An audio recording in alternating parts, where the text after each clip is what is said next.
Kolkata gang rape प्रकरणानंतर तुम्हाला आश्चर्य वाटत असेल की नक्की आपल्या देशात घडतंय काय, तर तुम्ही अजून आरजीकर मेडिकल हॉस्पिटलची हिस्ट्री पाहिली नाही. प्रत्येक 2-3 वर्षानंतर इथे एक डेड बॉडी सापडती, ती सुद्धा हॉस्पिटलच्या रिलेटेड माणसाची, आणि त्याला सुसाईड मध्ये कन्वर्ट केलं जातं. एक महिला येते ह्या हॉस्पिटलमध्ये त्याच्या लहान मुलाचा उपचार करण्यासाठी. तिच्या आर्थिक परिस्थितीचा फायदा घेऊन तिचं मेडिकलचं बिल पेमेंट केलं जातं आणि त्यांच्याच पर्सनल डॉक्युमेंट्स मधून त्यांचा नंबर घेतला जातो आणि त्या महिलेला वारंवार फोन केले जातात. आणि ज्यावेळेस ती महिला पोलीस स्टेशनमध्ये ह्या गोष्टीची तक्रार करायला जाते, त्यावेळेस पोलीस स्टेशन मधून तिची समजूत काढून तिला परत पाठवलं जातं आणि काही कारवाई होत नाही. आरजीकर मेडिकल हॉस्पिटलचे प्रिन्सिपलचं बॅकग्राऊंड खराब असताना सुद्धा ह्या हॉस्पिटलमध्ये त्यांना ऍज अ प्रिन्सिपल नियुक्त केलं जातं आणि नियुक्त केल्यानंतर 2 वर्षानंतर त्यांच्यावरती करप्शनचे चार्जेस लावले जातात. खूप साऱ्या कन्स्पिरसी थेअरी आहेत या केसमध्ये. खूप साऱ्या अशा गोष्टी आहेत ज्या तुम्हाला आश्चर्यचकित करून सोडतील. त्यामुळे हा व्हिडिओ नक्की एंड पर्यंत पहा. आता तुम्हाला जर वाटत असेल की ही पहिली केस आहे जिथं मर्डरला सुसाईड म्हणून कन्सिडर केलं जाते, तर आरजेकर मेडिकल हॉस्पिटलची हिस्ट्री पाहूया. 25 ऑगस्ट 2001 सुमित बिस्वा नावाचा विद्यार्थी ह्याच कॉलेजमध्ये शिकत असतो आणि त्याची डेड बॉडी सापडते हॉस्पिटलमध्ये आणि हॉस्पिटलकडून ह्याला सुसाईड म्हणून डिक्लेअर केलं जातं. पण ज्यावेळेस त्याचे पेरेंट्स येतात त्यावेळेस पेरेंट्स म्हणतात की आमचा मुलगा सुसाईड करू शकत नाही. त्यानंतर 2003 अर्जित दत्ता, 2016 गौतम पाल यांची पण सुसाईड केस म्हणून सांगितली जाते या हॉस्पिटलमध्ये. आणि अशा अजून 2-4 केसेस ज्या ह्या हॉस्पिटलशी रिलेटेड आहेत आणि त्यांना सुसाईड म्हणून कन्सिडर करण्यात आलं. आता ह्या सर्व सुसाईड केसेसचं ह्या केसची काय संबंध आहे किंवा ह्या हॉस्पिटलशी काय संबंध आहे हे तुम्हाला पुढे येणाऱ्या व्हिडिओमध्ये थोड्या वेळात समजेल. ह्या केसमध्ये 3 इम्पॉर्टंट गोष्टींवरती लक्ष दिलं पाहिजे. सगळ्यात पहिलं म्हणजे आरजेकर मेडिकल हॉस्पिटल, सेकंड ज्यांनी हा क्राईम केला संजय राय, आणि थर्ड म्हणजे आपलं प्रशासन. 2019 ची गोष्ट आहे, वेस्ट बेंगॉलमध्ये सिव्हिल व्हॉलेंटियर्सची भरती चालू होती. आता सिव्हिल व्हॉलेंटियर्स काय, जे पोलिसांना मदत करतात. महाराष्ट्रामध्ये आपण त्यांना पोलीस मित्र पण म्हणतो. जस्ट वेस्ट बेंगॉलमध्ये यांना एक डेडिकेटेड सॅलरी दिली जाते, महिन्याचे 10 ते 12 हजार रुपये, आणि काही सुविधा उपलब्ध करून दिल्या जातात. तर ह्या सिव्हिल व्हॉलेंटियरच्या भरतीमध्ये संजय राय अप्लाय करतो आणि सिव्हिल व्हॉलेंटियर म्हणून भरती होतो. संजय रायला सिव्हिल व्हॉलेंटियर मध्ये घेतल्यानंतर त्याला डिझास्टर मॅनेजमेंट सेलमध्ये डिप्लॉय केलं जातं आणि तो आपली काही ओळख लावून डिझास्टर मॅनेजमेंट सेल मधून वेलफेअर डिपार्टमेंटला शिफ्ट होतो. वेलफेअर डिपार्टमेंट का, तर संजय राय ऑलरेडी आरजीकर मेडिकल हॉस्पिटलमध्ये 2016ला ऍज अ कुक म्हणून काम करत होता. पण त्याच्यानंतर तो अचानकच गायब होतो तिथून. आणि आता संजय रॉयचं जरी डिप्लॉयमेंट डिझास्टर मॅनेजमेंट सेलमध्ये झालं असेल तर तो त्याची थोडी ओळख लावून आपलं स्वतःचं शिफ्टिंग हे वेलफेअर डिपार्टमेंट वेलफेअर सेलला करून घेतो. असं का, तर संजय राय ऑलरेडी 2016 म्हणजे 3 वर्ष आधी आरजीकर मेडिकल हॉस्पिटलमध्ये ऍज अ कुक म्हणून काम करत असतो आणि त्यामुळे त्याला हॉस्पिटलशी रिलेटेड गोष्टींची जरा चांगलं नॉलेज असतं आणि त्याची चांगली ओळख असते तिथं. त्यामुळे तो वेलफेअर डिपार्टमेंटच्या अंडर हॉस्पिटल येत असल्यामुळे तो स्वतःच शिफ्टिंग हे वेलफेअर डिपार्टमेंटला करून घेतो. ऑलरेडी एका हॉस्पिटलमध्ये काम केल्यामुळं आणि बाकीच्या हॉस्पिटलमध्ये पण चांगली ओळख असल्यामुळे तो एकाच वर्षात आजूबाजूच्या हॉस्पिटलमध्ये चांगली पकड निर्माण करतो आणि आरजीकर हॉस्पिटलमध्ये तर त्याचा चांगला दबदबा असतो. आणि ह्याच ओळखीचा उपयोग करून तो एका वर्षातच वरची कमाई करायला सुरुवात करतो. जसं की तो बेड्स फ्रीमध्ये अवेलेबल करून द्यायला लागतो पेशंट्सला आणि त्याच्या बदल्यात तो चार्ज करतो काहीतरी. त्यामुळे त्याची वरची कमाई व्हायला सुरुवात होती. आतापर्यंत संजय रॉयची एका वर्षात एवढी पकड मजबूत झाली असते हॉस्पिटलमध्ये, एवढ्या ओळखी चांगल्या झाल्या असतात की एका इमर्जन्सी गेटचं सिक्युरिटी चार्ज त्याला दिलं जातं आणि त्या सिक्युरिटी गेट सांभाळायची जबाबदारी संजय रॉयवर दिली जाते. आता तुम्हाला वाटत असेल संजय रॉय पण आपल्यासारखा एक सर्वसाधारण माणूस आहे, त्याची पोहोच ऍटलिस्ट कितीपर्यंत पोहोचू शकते किंवा किती जरी पकड मजबूत केली हॉस्पिटलमध्ये तरी त्याचा रुतबा काय असू शकतो. तर संजय रॉय एक सिव्हिल व्हॉलेंटियर होता, तरी पण तो स्वतःच्या गाडीवरती पोलीस म्हणून लिहायचा, स्वतःच्या शर्टावरती वेस्ट बेंगॉल पोलीस म्हणून लिहायचा आणि ज्या पोलिसांच्या फॅमिली वेलफेअरच्या मीटिंग व्हायच्या त्या मीटिंग सुद्धा तो अटेंड करायचा. आणि फक्त एवढीच गोष्ट नाही तर पोलिसांमध्ये त्याची एवढी पकड होती की काही न्यूज आर्टिकलमध्ये असं सांगण्यात आलंय की त्याच्यामुळे काही पोलीस ऑफिसरच्या बदल्या सुद्धा झालेल्या आहेत आणि टाइम्स ऑफ इंडियाने ही गोष्ट रिपोर्ट सुद्धा केली होती. पण ह्याचं पुढे जाऊन काय होत नाही एवढं. ह्या गोष्टी फक्त इथपर्यंत मर्यादित नव्हत्या राहिल्या. तर आरजीकर मेडिकल हॉस्पिटलमध्ये संजय रायला एक कॉट अलॉट होती आणि ती कॉट असती ASI अनिल गुप्ताची. अनिल गुप्ताचे संजय रायचे पण रिलेशन खूप जवळचे मानले जातात. सोशल मीडियावरती तुम्ही एक व्हिडिओ सुद्धा पाहिला असेल ज्यात की न्यूज रिपोर्टर्स ASI आणि अनिल गुप्तांच्या मागे लागलेले आहेत इंटरव्ह्यू घेण्यासाठी, त्यांना प्रश्न विचारण्यासाठी, आणि अनिल गुप्ता पळत आहेत. ह्या आधीच्या गोष्टी जरी तुम्हाला समजल्या असतील तर इथून पुढच्या गोष्टी तुम्हाला लिंक व्हायला सुरुवात होईल. आरजीकर मेडिकल हॉस्पिटलला 2021 मध्ये नवीन प्रिन्सिपल बनवले जातात आणि त्या प्रिन्सिपलचं नाव असतं संदीप घोष. संदीप घोष हा टॉपिकच पूर्ण कॉन्ट्रोवर्शियल आहे, कारण की संदीप घोष हे आधी नॅशनल मेडिकल कॉलेजचे प्रिन्सिपल राहिलेले असतात आणि ड्युरिंग दिस पिरियड त्यांच्यावरती खूप सारे ॲलिगेशन केले जातात भ्रष्टाचाराचे, करप्शनचे, आणि एवढे सारे करप्शनचे आरोप असताना सुद्धा त्यांना आरजीकर मेडिकल हॉस्पिटलचे प्रिन्सिपल बनवलं जातं. संदीप घोष यांचे आर्जिकल हॉस्पिटल मधल्या बदलीनंतर आर्जिकल मेडिकल हॉस्पिटलचे डेप्युटी सुप्रिटेंडंट स्वतः ही गोष्ट ऑन रेकॉर्ड बोलतात की संजय रायचे आणि संदीप घोष यांचे रिलेशन खूप चांगले आहेत, एवढे चांगले आहेत की मी एक तुम्हाला फोटो दाखवतो. त्या फोटोमध्ये संजय रायचा बर्थडे केक हा प्रिन्सिपलच्या ऑफिसमध्ये कट केला जातोय. आणि 2023 मध्ये म्हणजे मागच्याच वर्षी अजून एक घटना घडती. संदीप घोष जे कॉलेजचे प्रिन्सिपल आहेत त्यांच्यावरती अजून एक आरोप लावला जातो की त्यांनी डेड बॉडीजचे पार्ट विकले आहेत आणि बायोमेडिकल वेस्ट हे इनलिगल पद्धतीने बाहेर बाजारात विकले आहे. आता बायोमेडिकल वेस्ट म्हणजे काही जे सिरिंज असतात, जे की सलाईन वगैरे असतात, ज्या गोष्टी आपण डिस्पोजेबल म्हणतो, त्या सर्व गोष्टी ह्यांनी विकल्या आहेत. आता ह्या गोष्टींचा परिणाम एवढा हानिकारक होऊ शकतो. जर एखादी सिरेंज, एखादी सुई ही HIV पेशंटला लागली असेल आणि ती सुई परत एकदा बायोमेडिकल वेस्ट स्क्रॅप न करता बाजारात जर विकलं गेलं आणि तेच सिरेंज जर तुम्हाला लागली तर तुम्हाला सुद्धा एड्स HIV होऊ शकतो. ही एवढी घातक गोष्ट. मला हॉस्पिटलची हिस्ट्री, संदीप घोष जे त्या हॉस्पिटलचे प्रिन्सिपल होते त्यांची हिस्ट्री समजली असेल. संजय रायची पर्सनल लाईफ जाणून घेऊ. संजय रायच्या फॅमिलीमध्ये त्याची आई आणि त्याची बहीण आणि त्याच्या बायकोबरोबर त्याचा डिवोर्स झाला होता. आजही विश्वास बसत नाही मला की ज्या मुलाला बहीण आहे तो असे कृत्य करू शकतो म्हणून. थोडा बॅक टू द टॉपिक. 2023 मध्ये त्याचं पुन्हा एकदा लग्न होतं, जे की त्याचं दुसरं लग्न असतं आणि दुसऱ्या वाईफ बरोबर त्याचे पण रिलेशन एवढे काही चांगले नसतात. तो त्याच्या वाईफला दररोज टॉर्चर करत असतो, दररोज मारहाण करत असतो आणि त्याची हद्द तेव्हा पार होते ज्यावेळेस त्याची बायको 3 महिन्याची प्रेग्नेंट असते आणि तो त्याच्या बायकोला लाथ मारतो आणि त्याच्यानंतर त्याची बायको त्याच्या माहेरी जाते. ज्यावेळेस त्याची सासू म्हणजे संजय रायच्या बायकोची आई संजय रायवरती केस करते, सुद्धा संजय रायच्या बद्दल काहीच ऍक्शन घेतली जात नाही. त्यानंतर काही कालांतराने, काही दिवसानंतर त्याच्या दुसऱ्या वाईफची सुद्धा डेथ होती. आता ऑब्व्हियसली ज्या व्यक्तीची एवढे रिलेशन स्ट्रॉंग आहेत त्याच्यावरती काही ऍक्शन होणारच नाही हे मला पण अपेक्षित होतं. तर किती पॉवर आली होती संजय रावच्या हातात हे तुम्ही ह्या गोष्टीवर जाणून घ्या की आर्जिकल मेडिकल हॉस्पिटलच्या प्रिन्सिपल बरोबर चांगले रिलेशन होते. स्वतः पोलीस नसून सुद्धा गाडीवरती पोलीस, शर्टावरती पोलीस लिहून फिरत होता. पोलिसांची पॉवर आल्यासारखं त्याला फील होत होतं.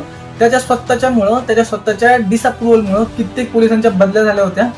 दिवसाचं 5 लिटर पेट्रोल आणि 12 ते 13 हजार रुपये महिन्याचे त्याला सिव्हिल व्हॉलेंटिअरचे येत होते. हॉस्पिटलमध्ये तो कुठेही फिरू शकत होता. असा कोणताच वॉर्ड नव्हता ज्या वॉर्डमध्ये तो जाऊ शकत नव्हता, कारण की त्याची एवढी पोहोचली होती. आणि हॉस्पिटलच्या इमर्जन्सी गेटचा तो स्वतः इंचार्ज होता. आर्जिकल मेडिकल हॉस्पिटलमध्ये तो काहीही गोष्टी करू शकत होता. आता ह्या गोष्टीवरून तुम्हाला समजलं असेल की संजय रायच्या महिलांबद्दलचे विचार काही एवढे चांगले नव्हते. तो ऍज अ ऑब्जेक्ट म्हणून महिलांना ट्रीट करत होता. आणि अशीच एक गोष्ट घडती मार्च 2024 म्हणजे ह्याच वर्षीच्या मार्च महिन्यात. एक महिला तिच्या लहान मुलाच्या दवाखान्यासाठी हॉस्पिटलमध्ये आली असती. संजय रॉय तिच्या गरिबीचा फायदा घेऊन तिला बेड अवेलेबल करून देतो. तिच्या इव्हन इनफॅक्ट मेडिकलचा, गोळ्या औषधांचा आणि हॉस्पिटलचा खर्च स्वतः संजय रॉय करतो. आणि त्यानंतर लपून तो त्या महिलेच्या काही पर्सनल डॉक्युमेंट मधून तिचा नंबर घेतो आणि ज्यावेळेस त्या महिलेचा डिस्चार्ज होतो, डिस्चार्ज झाल्यानंतर तो कंटिन्युअस त्या महिलेला कॉल करत राहतो, त्या महिलेला टॉर्चर करत राहतो, म्हणजे कॉल करून त्रास देत राहतो. ज्यावेळेस ती महिला पोलीस स्टेशनमध्ये ह्या गोष्टीची कंप्लेंट करते की आता ओव्हर टॉर्चर होते मला, की हा मला डेली फोन वगैरे करतोय, मला असा त्रास देतोय, त्यावेळेस पोलीस कंप्लेंट घ्यायचं सोडून त्या महिलेला समजून रिटर्न परत पाठवून देतात आणि संजय रायवरती काही कारवाई सुद्धा होत नाही. पण ह्या गोष्टीचा एक फायदा होतो की तो त्या महिलेला त्रास देणं सोडून देतो. ह्या घटनेसाठी त्याला सिव्हिल व्हॉलेंटिअरची डिग्री काढून घेतली पाहिजे होती, प्लस त्याला जेल व्हायला पाहिजे होती. आणि जर ह्या गोष्टी घडल्या असत्या तर आता जी घटना घडली रेपची, ही घटना करायचं त्यात दमच नसता राहिला. जर व्यवस्था एवढी स्ट्रॉंग असती की त्याला त्यावेळेस शिक्षा दिली असती तर त्याच्यात एवढा दमच नसता की त्याने आज जी घटना घडती ती घटना आज आपल्याला पाहायलाच भेटली नसती. घडतं ह्याच्या उलट 2च आठवड्यानंतर तो आर्जिकल मेडिकल हॉस्पिटलच्या एका नर्स बरोबर मिसबिहेव्ह करतो. 2च आठवड्यामध्ये. म्हणजे विचार करा त्याची हिंमत आता काय लेवलला पोहोचली असेल की मी ह्या हॉस्पिटलमध्ये काही करू शकतो, असं त्याच्या मनात येत असेल ह्या टायमिंग पर्यंत. आता या ऑगस्ट महिन्यात म्हणजे ह्या महिन्यात ज्यात ही घटना घडली, ज्या विक्टम आहेत, ज्या विक्टम ताई आहेत आपल्या, त्या सुद्धा ह्याच कॉलेजमध्ये स्टडी करत असतात. त्या MD करत असतात ह्या कॉलेजमध्ये, म्हणजे पोस्ट ग्रॅज्युएशन. आणि यांना रेसिडेंट डॉक्टर सुद्धा म्हणलं जातं, कारण की हॉस्पिटलमध्ये त्यांना एवढं काम असतं की त्यांचं ऑलमोस्ट हॉस्पिटल हे दुसरं घरच झालेलं असतं. 36 तासाच्या शिफ्ट कराव्या लागतात, काही थोड्या ब्रेक घेऊन, आणि खूप जास्त काम करून घेतलं जातं पोस्ट ग्रॅज्युएट स्टुडंट कडून भारतामध्ये आता सध्या तरी. जे की मेडिकल स्टुडंट आहे त्यांना समजत असेल ही गोष्ट. तर ह्या ताई ह्याच हॉस्पिटलमध्ये काम करत असतात आणि ह्यांच्या घरची परिस्थिती पण एवढी चांगली नाहीये. त्यांचे वडील हे टेलर आहेत आणि त्यांनी खूप गरिबीच्या परिस्थितीतून ताईंना शिकवलं होतं. आणि अनफॉर्च्युनेट घटना आहे की असं घडलं त्यांच्यासोबत, पण घरच्यांच्या खूप अपेक्षा होत्या त्यांच्याकडून की आमची मुलगी डॉक्टर झाल्यानंतर, पोस्ट ग्रॅज्युएट झाल्यानंतर घरची परिस्थिती सांभाळेल, किंवा ज्या टिपिकल मॉम डॅडचे स्वप्न असतात ती स्वप्न धरून चालले होते त्यांच्या घरचे. आणि ताई शिकायला पण खूप हुशार होता, त्यांचे स्वप्न खूप होते. ज्यावेळेस त्यांच्याबरोबर ही घटना घडते त्यावेळेस त्यांची ज्यावेळेस डायरी सापडते त्यात त्यांनी खूप साऱ्या घटना लिहिलेल्या असतात की त्यांना कॉलेजमधून गोल्ड मेडल अचीव्ह करायचे, ह्या कॉलेजमध्ये त्यांना कॉलेज झाल्यानंतर त्यांना ह्या हॉस्पिटलमध्ये काम करायचे, ह्या डेझिग्नेशन पर्यंत पोहोचायचंय. त्यांची स्वप्न आणि गोल्स खूप मोठे होते. इनफॅक्ट त्यांनी आपला फ्युचर प्लॅन सुद्धा बनवून ठेवलेला होता की मला काय काय करायचे आणि कुठं कुठं जायचंय. आणि त्या एवढ्या हुशार होत्या की त्या सर्व गोष्टी अचीव्ह करण्यासाठी डेडिकेशननी प्रयत्न करत होत्या. So back to the topic. आता या 8 ऑगस्ट भारताचा काळा दिवस असं म्हणू शकतो या दिवसाला आपण, ज्या दिवशी हा क्राईम घडला. संजय राय आपल्या जवळच्या एका पेशंटला घेऊन आर्जिकल मेडिकल हॉस्पिटलमध्ये भरती करायसाठी येतो. आणि त्या दिवशी तो ज्या आपल्या ताई आहेत त्यांना फॉलो सुद्धा करतो हॉस्पिटलमध्ये, जे की त्या हॉस्पिटलच्या सीसीटीव्ही कॅमेरामध्ये रेकॉर्डेड आहे. आणि नंतर तो हॉस्पिटलमध्ये निघून जातो. आणि नंतर रात्री 11 वाजता संजय रावला एक कॉल येतो की त्या पेशंटचं, ज्याला त्यांनी ऍडमिट केलेलं आहे, त्या पेशंटचा एक्सरे करायचा आहे. मग तो एक्सरे करायसाठी पुन्हा एकदा आर्जिकल मेडिकल हॉस्पिटलमध्ये येतो. आणि एक्सरे केल्यानंतर त्याला समजतं की रात्री 1 वाजता त्या पेशंटचं ऑपरेशन आहे. तर तो आर्जिकल मेडिकल हॉस्पिटलमध्येच थांबतो. आणि त्या पेशंटचा एक रिलेटिव्ह, जो की स्वतः एक सिव्हिल व्हॉलेंटियर असतो, त्याच्यासोबत तो हॉस्पिटलच्याच आवारात दारू प्यायला सुरुवात करतो. आणि दोघ जण दारूच्या नशेत धूत असतात. आणि दोघ जण ठरवतात की सोनागाची हा तिथंच एक जवळचा रेड लाईट एरिया आहे, तिथं जायचं. आणि हे दोघ जण मिळून रात्रीच्या 1:30 ते 2च्या दरम्यान सोनागाची हे जवळचा एक एरिया आहे, रेड लाईट एरिया, त्या रेड लाईट एरिया जातात. आणि त्याचा जो संजय राय बरोबर जो त्याचा मित्र आला असतो, जो की त्या पेशंटचा एक रिलेटिव्ह आहे, तो आतमध्ये जातो आणि संजय राय बाहेर थांबतो. त्याच्यानंतर थोड्या वेळानंतर तो बाहेर येतो पुन्हा. दोघ जण मिळून अजून एक शेजारी अजून एक रेड लाईट एरिया असतो, तिथे जातात. आणि ह्या वेळेस तो मागचा पुन्हा एकदा आतमध्ये जातो. पण संजय राय तिथे असलेल्या सेक्स वर्कर्स कडनं पैसे देऊन त्यांचे न्यूड फोटोज मागवतो.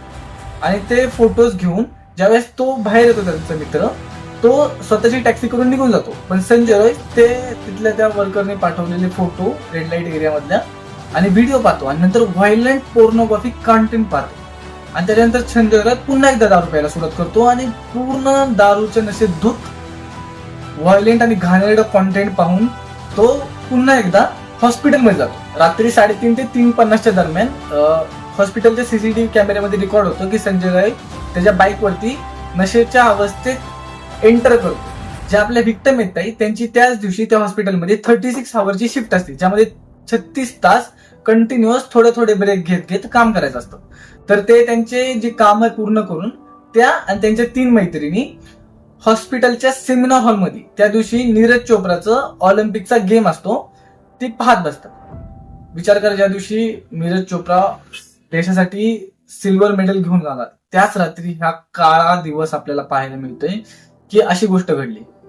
सो त्या आणि त्यांच्या 3 मैत्रिणी तिथंच सेमिनार हॉलमध्ये नीरज चोप्राची मॅच बघतात, थोडं खातात आणि त्यानंतर त्यांच्या 2 मैत्रिणी निघून जातात. आणि ज्या आपल्या व्हिक्टिम आहेत ताई, त्या तिथंच थोडा वेळ स्टडी करत थांबतात. थोड्या वेळानंतर त्याच हॉस्पिटलमधले त्यांचे कलिग्स येतात, एक डॉक्टर येतात आणि त्यांच्याशी केस संबंधित काही विचारपूस करून पुन्हा निघून जातात. नंतर 3च्या दरम्यान एक सफाई कर्मचारी तिथनं जातो सेमिनार हॉल समोरून आणि त्यांना दिसतं की ज्या आपल्या ताई आहेत व्हिक्टिम, त्या रेड कार्पेट घेऊन सेमिनार हॉलमध्ये एक गादी होती तिथं झोपल्या होत्या. का तर जे स्लीपिंग सेल होतं तिथं काहीतरी टेस्ट चालू होत्या, तिथं काहीतरी प्रयोग चालू होते, त्यामुळं स्लीपिंग एरिया अवेलेबल नव्हता त्या टायमिंगला झोपण्यासाठी. म्हणून त्या सेमिनार हॉलमध्ये थोड्या काळाची विश्रांती घेण्यासाठी तिथं कदाचित गादीवरती रेड कार्पेट घेऊन झोपल्या होत्या.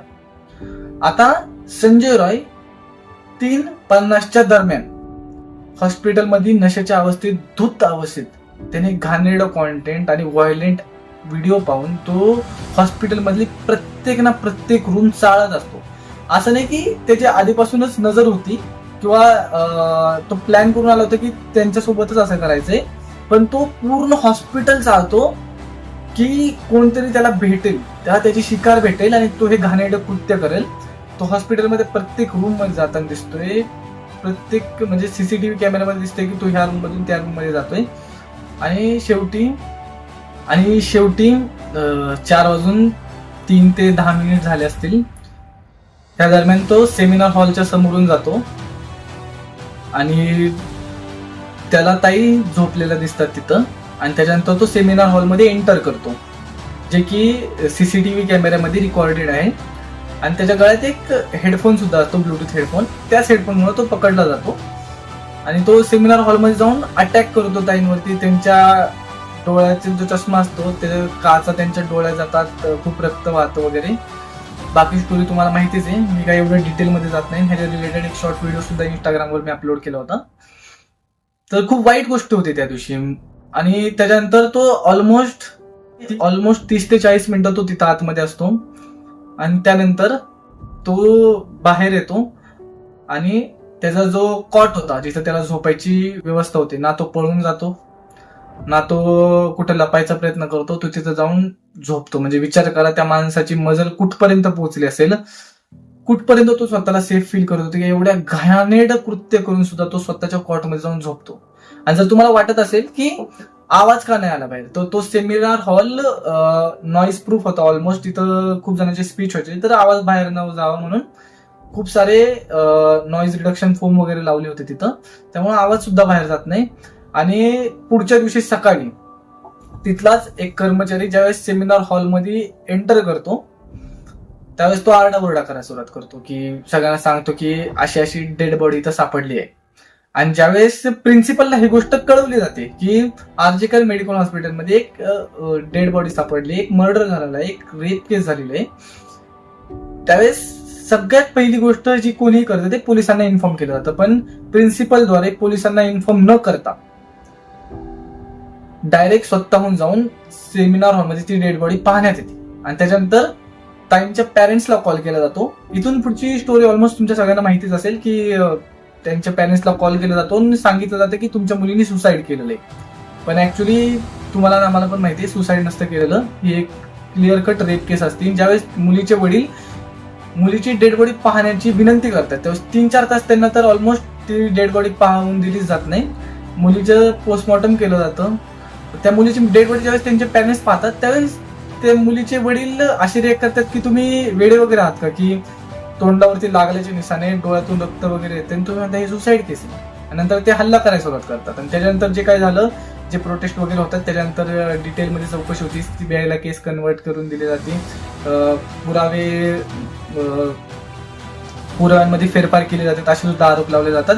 आणि डेड बॉडीचं लवकरच अंत्यविधी पण केला जातो. ह्या सर्व गोष्टी होतात, ह्या सर्व गोष्टी तुम्हाला माहितीच असतील बाकीच्या. पण ही फर्स्ट केस नव्हती की अशी विचित्र घटना आर्जिकल मेडिकल हॉस्पिटलमध्ये घडली आहे. जी मी तुम्हाला 2001 ची केस सांगितली, परत एकदा येऊया त्या केसवरती. सुमित बेस्वा, ज्याची की सुसाईड केस म्हणून सांगितली जाते. ऍक्च्युली आर्जिकल हॉस्पिटलवरती काय अलिगेशन लावले गेलेले की इथल्या जे हॉस्पिटलमध्ये कर्मचारी आहेत ते जवळच्याच रेड लाईट एरियामधून काही सेक्स वर्कर्सला इथं आणतात आणि इथं पॉर्नोग्राफिक कंटेंट शूट केलं जातं. आणि हे कॉन्टेंट शूट करून फेमस सेलिब्रिटीजचे फेक फेसेस लावून किंवा एडिटिंग करून हे पॉर्नोग्राफिक कंटेंट विकलं जाते. सुमित बिस्वा यांची गर्लफ्रेंड आहे, तिचा सुद्धा अशा टाईपचा एक व्हिडिओ व्हायरल केला गेला. आणि ह्याचा ज्यावेळेस सुमित बिस्वा यांनी विरोध केला त्याच्यानंतर त्यांची ही सो कॉल्ड सुसाईड केस समोर येते. आणि असे बरेच साऱ्या सुसाईड केसेस समोर आलेले आहेत ज्यात की ज्यांनी ह्या गोष्टीला विरोध केला, ह्या गोष्टीवरती काही आवाज उठवला, त्यांचे सुसाईड आले डायरेक्ट, म्हणजे सुसाईड केसेस समोर आल्या. आणि फक्त एवढंच नाही तर डेड बॉडीज सुद्धा, म्हणजे ज्यावेळेस यांना कोणत्या सेक्स वर्कर्स नाही सापडायचे किंवा कोण सापडायचं नाही त्यावेळेस हे डेड बॉडी सोबत अशा घाणेरड्या गोष्टी करायचे. आणि कॉलेजमधल्या हॉस्पिटलमधल्या काही महिलांचे, नर्सचे, विद्यार्थिनींचे फोटो लावून फेस मास्क करून हे कॉन्टेंट विकायचे, कारण ह्याला जास्त प्राइस भेटायचं त्या टायमिंगमध्ये. आणि हे फक्त मी माझं मनगडत नाही सांगते, तुम्ही एक काम करू शकता, नितेश राजपूत यांचा व्हिडिओ पाहू शकता. खूप डिटेलमध्ये सांगितलेलं आहे ह्या व्हिडिओमध्ये की काय काय घडलं ह्या कॉलेजमध्ये. मी ऑलमोस्ट 50% त्यांचाच रेफरन्स सुद्धा घेतलेला आहे हा व्हिडिओ क्रिएट करताना, त्यामुळं नक्की जाऊन पहा. धन्यवाद हा व्हिडिओ इथपर्यंत पाहिल्यासाठी. जर तुम्हाला कोणत्या गोष्टीची शंका असेल तर प्रत्येक गोष्टीचं लिंक मी डिस्क्रिप्शन मध्ये दिलेलं आहे. तिथून जाऊन तुम्ही प्रत्येक आर्टिकल पाहू शकता. ऑलमोस्ट सगळे एव्हिडन्स सुद्धा मी डिस्क्रिप्शन बॉक्समध्ये प्रोव्हाइड करायचा प्रयत्न केलेला आहे. हरे कृष्ण.